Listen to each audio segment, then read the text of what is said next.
to me, I redirect his energy this way. Right? Then that shoots into there. But that Violence destroys. Weaponizing is the counter strategies to violent criminal assault.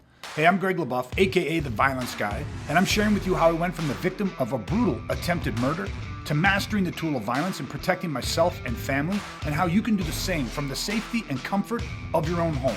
Welcome to Weaponizing DIY. Because if you go slow too, you'll feel something. You go, here, go. And then you go, fuck. You go, I got here. How did I let him get me here? Here. Right? And then you'll go here.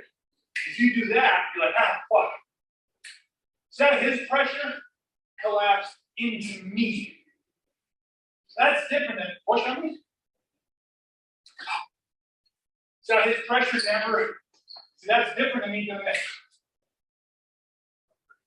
Operate again. And then on that, so I pulled his energy to me, but I let his energy activate.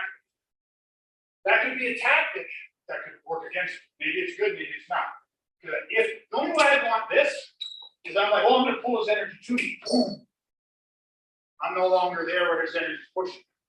Now, boom, then he's off base balance. But this here, that's stupid. Because I'm pulling him into me. Right? Even if I went here, it's not enough. You have to here. So I don't pull his energy to me. I redirect his energy this way. Right? Then that shoots into there. But that hand's got to be fucking tight. Like from that lock cell, from here, from this moves.